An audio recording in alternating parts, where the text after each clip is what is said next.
Sang senior mengangguk puas. Bagus, jawaban ini membuatku senang. Sekarang kau boleh pergi. Siapkan barang-barangmu, sepertinya kalian akan segera berangkat. Luo segera mengangguk, baik guru. Setelah Luo pergi, Gustav hanya bisa tersenyum pahit sambil berkata, kalian ini tidak menanyakan dulu pendapatku. Sebenarnya aku tidak suka bepergian sambil membawa orang lain. Aku sudah terbiasa hidup bebas tanpa ikatan. Sang senior menggeleng pelan. Tidak perlu, kutanyakan. Kau pasti akan setuju. Gadis itu bagimu pasti akan sangat berguna. Dia punya kepekaan luar biasa terhadap ramuan.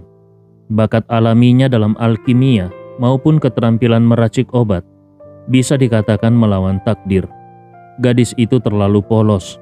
Sudah saatnya ada yang membawanya melihat dunia luar. Dan kau adalah pilihan terbaik. Aku juga percaya kau mampu melindunginya. Tentu saja, itu bukan alasan terpenting. Yang paling penting adalah asal-usul Luo ini sepertinya berkaitan dengan klan darah roh. Kata-kata ini perlahan meluncur keluar, namun bagaikan bom besar yang meledak di dalam benak Gustav. Ternyata Luo berasal dari klan darah roh. Dia sama sekali tidak menyangka kalau di dunia Gunung Kunlun ada seorang anggota klan darah roh yang hidup di sana. Dan yang lebih mengejutkannya lagi, gadis itu justru begitu baik dan polos. Sang senior menghela napas panjang lalu berkata pelan, nasib gadis itu memang malang. Saat aku menemukan ibunya dulu, ibunya hampir tewas, nyaris tidak bernyawa. Dari tato di punggung ibunya terlihat jelas kalau dia adalah orang dari klan darah roh. Dan dari pakaian yang dikenakannya, bisa dipastikan dia punya status tinggi di sukunya. Mengenai kenapa dia bisa sampai ke Gunung Kunlun, aku sendiri tidak tahu. Karena perbedaan dalam jalur kultivasi, Luo selalu dianggap aneh oleh orang-orang sekitarnya. Dia tidak cocok dengan teknik-teknik dari Gunung Kunlun. Bahkan, untuk mencapai ranah alam Raja Suci pun, aku harus mengerahkan segala cara agar dia bisa menembusnya. Aku sudah terlalu lama mengekangnya, dan dia pun tidak tahu asal-usul dirinya. Karena dia memendam kebencian mendalam terhadap klan darah roh, aku selalu tidak berani memberitahu yang sebenarnya. Jadi, sekarang semua ini kuserahkan kepadamu. Kuharap kau bisa memperlakukannya dengan baik. Meski hanya sekedar menjadikannya pelayan pun tidak masalah. Dia memang mewarisi darah klan darah roh, tapi hatinya sungguh murni. Dia bukan tipe yang sama dengan para ahli kejam dari sukunya yang dulu membantai Gunung Kunlun. Hati Gustav benar-benar tersentuh. Bahkan dia sedikit merasa iba kepada Luo. Mengemban takdir sebagai seorang monster tanpa tahu jati dirinya, tanpa tahu siapa keluarganya. Ini jelas penderitaan paling sepi di dunia. Kondisi seperti ini sangat mirip dengan dirinya sendiri di masa lalu. Jadi dia pun mengangguk dan menyanggupi. Senior, tenang saja. Mulai sekarang aku akan menganggap Luo seperti adik kandungku sendiri. Tidak akan kubiarkan siapapun menindasnya. Mengenai misteri asal-usulnya, kita jalani saja pelan-pelan. Kalau ada kesempatan mengungkapkannya, aku pasti akan memberitahunya. Sang senior tersenyum puas mendengar jawaban Gustav. Setidaknya di matanya Gustav mempunyai karakter yang cukup layak dipercaya. Tiba-tiba sang senior teringat sesuatu. Dia menyerahkan sebuah cincin kepada Gustav dan berkata, sekarang kau sudah datang. Batu prasasti ini tidak berguna lagi bagiku, tapi mungkin akan sangat penting untukmu nanti. Selain prasasti milik keluarga Ye, 3 prasasti lain seharusnya semuanya ada di Gunung Kunlun. Kau perhatikan saja, ini sangat penting dalam melawan klan darah roh. Gustav menerima cincin itu lalu mengangguk mantap. Senior, tenang saja. Aku akan mencari ketiga prasasti yang tersisa.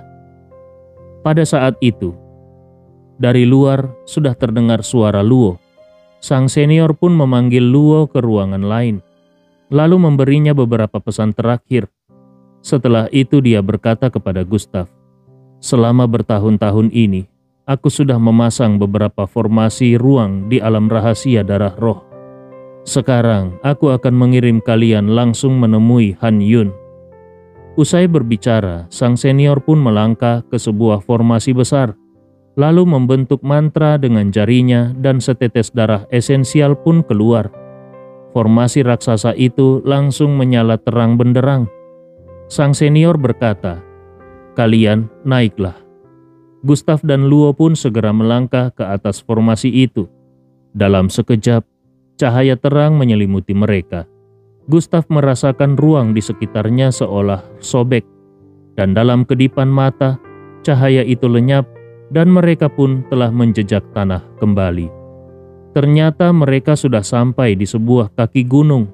Di sisi kanan mereka berdiri sebuah batu prasasti. Di atas prasasti itu hanya terukir satu huruf, Han. Tulisan itu tampak tegas dan penuh kekuatan. Ya, mereka sudah tiba di tempat Han Yun berada. Sambil melirik sekeliling, Gustav berkata kepada Luo, "Sepertinya Han Yun memang ada di sekitar sini. Teknik ruang gurumu benar-benar luar biasa." Luo tersenyum. Guru memang sudah bertahun-tahun meneliti hal ini. Kalau mengenai teknik, bahkan di luar Gunung Kunlun pun tidak ada yang bisa dibandingkan dengan guru. Oh ya Tuan Ye, apakah kita langsung mencari Han Yun sekarang? Gustav mengangguk. Dia menatap ke arah puncak gunung dan mendapati ada sebuah kuil Tao yang diselimuti aura spiritual. Sepertinya Han Yun ada di dalam kuil itu. Gustav berkata, "Luo, ayo kita pergi."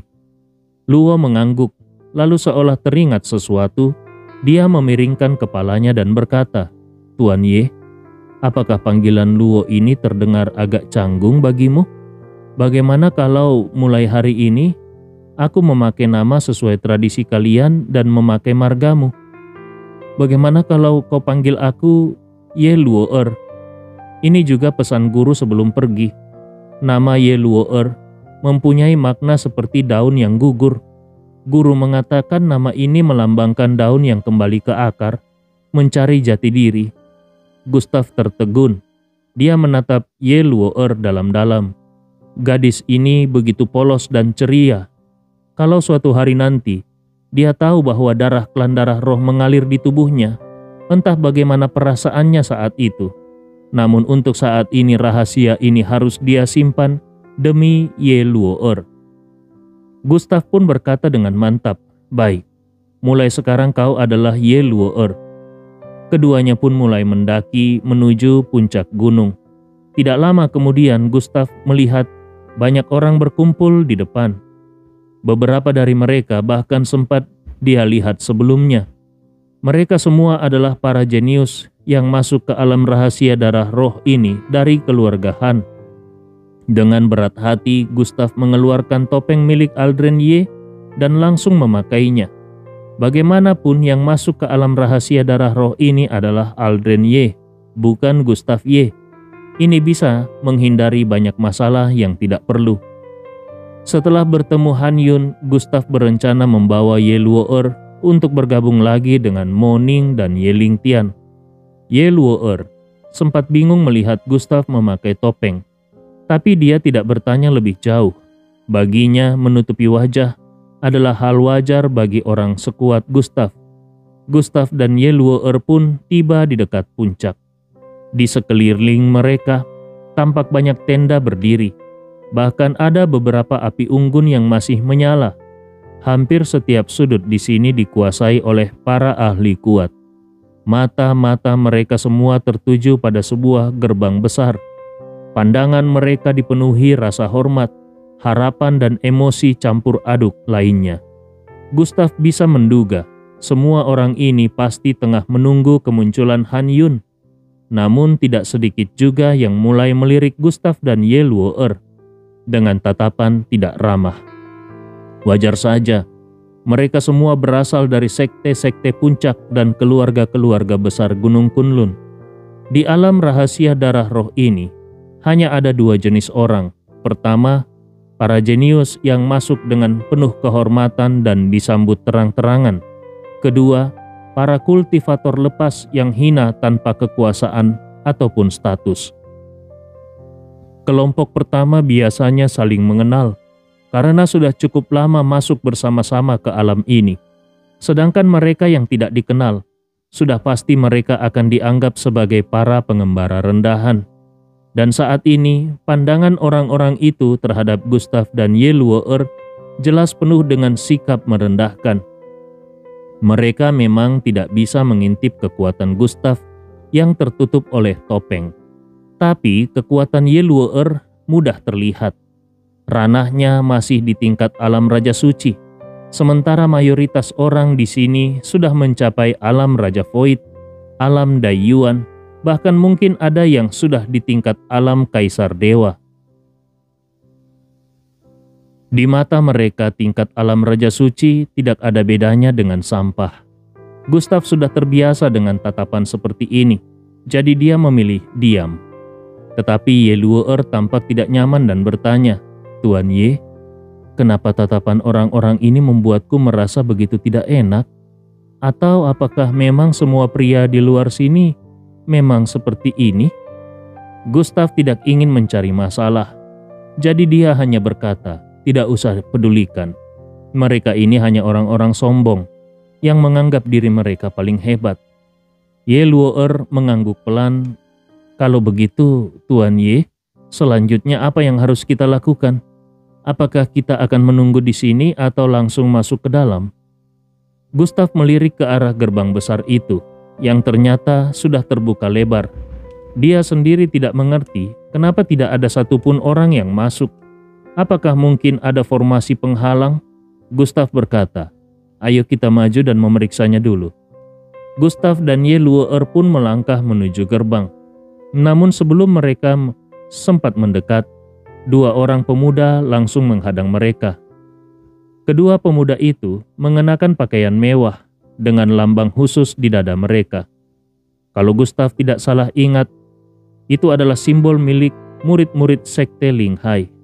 Sekte Linghai sendiri di Gunung Kunlun, termasuk kekuatan tingkat atas, setara dengan Sekte Tianlan milik Ji Siqing. Kalau disebut sebagai kekuatan top, memang masih layak. Kedua orang itu berdiri tepat di hadapan Gustav dan Ye Luo'er, jelas-jelas tidak berniat memberi jalan. Bagi dahi Gustav saat ini mengernyit, lalu dia berkata, "Apa maksud kalian?" Salah satu murid Sekte Linghai memandang Gustav sambil menyeringai dingin. "Kalian berdua para kultivator liar berani bertanya seperti ini. Apakah kalian tidak tahu aturan di sini?" Selesai berbicara, pemuda itu menunjuk ke arah sebuah papan kayu yang tertancap tak jauh dari sana dan berkata, "Itu alasannya. Apakah matamu buta sampai tidak bisa membacanya?" Gustav dan Ye Luo'er mengikuti arah telunjuknya dan memang ada tulisan besar tertera di papan kayu itu yang berbunyi, "Kultivator liar dilarang masuk." Kalimatnya sederhana, tapi syarat dengan arogansi. Pemuda dari Sekte Linghai itu melanjutkan, "Sekarang kalian paham, bukan? Ye Luo'er tidak pernah diperlakukan seperti ini sebelumnya. Dia sempat mengira orang-orang luar semua bersikap seperti Gustav. Tidak disangka dia justru bertemu dengan orang-orang yang menjijikkan ini. Kultivator liar? Apa Tuan Ye juga termasuk yang mereka sebut sebagai kultivator liar?" Ye Luo'er melangkah maju, selangkah lalu menegur, "Kalian ini hanya orang luar dan tempat ini juga bukan milik kalian. Atas dasar apa kalian melarang kami masuk?" Pemuda Sekte Linghai itu tertegun sejenak, lalu menyeringai, "Gadis kecil, hanya dengan kekuatan selevel alam Raja Suci, berani-beraninya kau berbicara kepadaku seperti itu? Apa kau tahu siapa aku? Aku Hou Yong, yang masuk peringkat atas dalam daftar cakrawala." Ye Luo'er jelas tidak tahu mengenai daftar cakrawala yang disebut-sebut orang luar ini. Dia menegakkan dadanya dan dengan marah membalas, "Aku tidak peduli kau di peringkat berapa dalam daftar cakrawala atau apapun itu. Sekarang juga minggir. Kalau tidak, aku dan Tuan Ye tidak akan melepaskan kalian." Ho Yong dan rekannya dari Sekte Ling Hai sempat tercengang mendengar nada bicara Ye Luo yang begitu keras. Tapi sekejap kemudian pandangan mereka berubah menjadi serakah, jatuh tepat ke dada Ye Luo.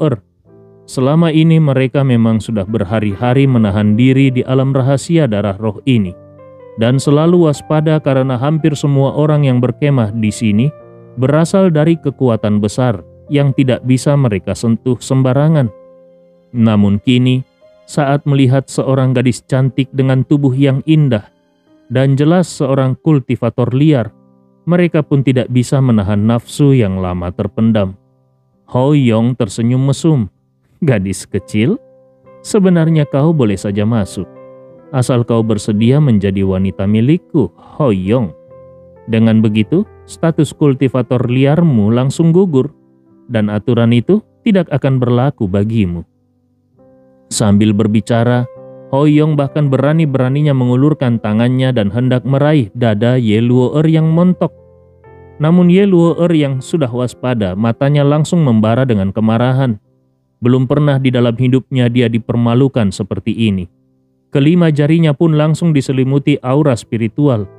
Dengan sekejap dia menghancurkan sebuah simbol rune di tangannya, yang berubah menjadi jarum perak kecil dan langsung menusuk telapak tangan Ho Yong. Detik berikutnya mata Ho Yong membelalak lebar, karena dia merasakan seluruh lengannya tiba-tiba membengkak. Bahkan warnanya mulai menghitam. Dia segera mengerahkan aura spiritualnya untuk menyingkirkan jarum itu. Tapi dia segera menyadari itu mustahil. Perlu diketahui, di lembah rumput suci, Ye Luo tidak hanya sekedar membudidayakan tanaman obat. Obat walaupun mujarab tetap mengandung racun. Kemampuan Ye Luo dalam meracik racun bahkan jauh lebih mengerikan, dan jarum perak yang ditembakkan barusan mengandung racun khas dari lembah rumput suci, yaitu rumput dingin surga. Setetes saja dari cairan rumput dingin surga bisa melumpuhkan satu lengan seorang kultivator. Kalau dalam jumlah besar, racun ini bahkan bisa membunuh tanpa bekas. Saat ini Ho Yong merasakan racun menyebar semakin cepat di lengannya. Tubuhnya mulai kaku. Tanpa ragu lagi, dia pun buru-buru mengeluarkan sebutir pil dan langsung menelannya. Namun racunnya sama sekali tidak berkurang. Dengan cepat dia menegakkan kepalanya dan menatap tajam Ye Luo dan membentak, "Perempuan keparat, racun apa yang kau berikan kepadaku?" Ye Luo menyilangkan tangannya di dada dan berkata dengan nada geli, "Kusarankan kau segera memotong lenganmu itu.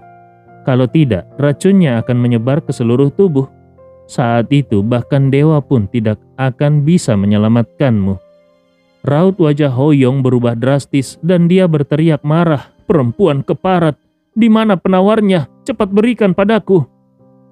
Meskipun wajah Ye Luo terlihat polos, tetapi wataknya sangat keras. Jadi dia pun berkata, "Maaf, sekalipun penawarnya harus kuberikan kepada anjing, aku tetap tidak akan memberikannya kepadamu." Dua orang ini membuatnya sangat muak. Bagaimana mungkin dia membiarkan mereka lolos begitu saja? Ho Yong jelas tidak ingin mati di tangan seorang kultivator independen. Dengan tangan satunya dia mengeluarkan sebuah pedang panjang dan kekuatan dari ranah alam Raja Void menyelimuti seluruh tubuhnya. Satu tebasannya langsung mengarah pada Ye Luo dan dia berkata, "Kau cari mati.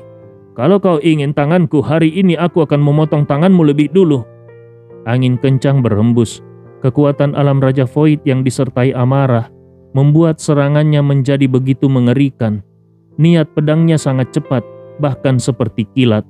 Ye Luo yang berada di ranah alam Raja Suci, meskipun berada di puncak dalam hal racun dan obat-obatan, tetap saja dia lemah dalam pertarungan nyata. Bagaimanapun, yang benar-benar dia butuhkan adalah teknik kultivasi dari klan darah roh, bukan dari Gunung Kunlun. Melihat serangan pedang itu akan mengenai dirinya, Raut wajah Ye Luo'er berubah pucat. Bahkan dia sempat mundur beberapa langkah. Dia tahu dia tidak akan mampu menahan serangan ini. Para murid jenius di sekitar hanya memandang dingin saat Hou Yong dari Sekte Ling Hai menyerang seorang kultivator independen. Mereka sudah menunggu di sini selama berhari-hari dan sudah terbiasa dengan pertumpahan darah. Lagi pula, nyawa kultivator independen memang dianggap murah. Dibunuh pun tidak masalah. Sehingga sepanjang peristiwa itu terjadi, tidak seorang pun memberi perhatian lebih. Saat pedang itu hampir menembus Ye Luo'er, mata Hou Yong dipenuhi kegilaan. Namun pada saat yang sangat genting itu, terdengar suara berat dan berwibawa di telinganya. "Kau berani menyentuh orangku? Bukankah itu sudah keterlaluan?"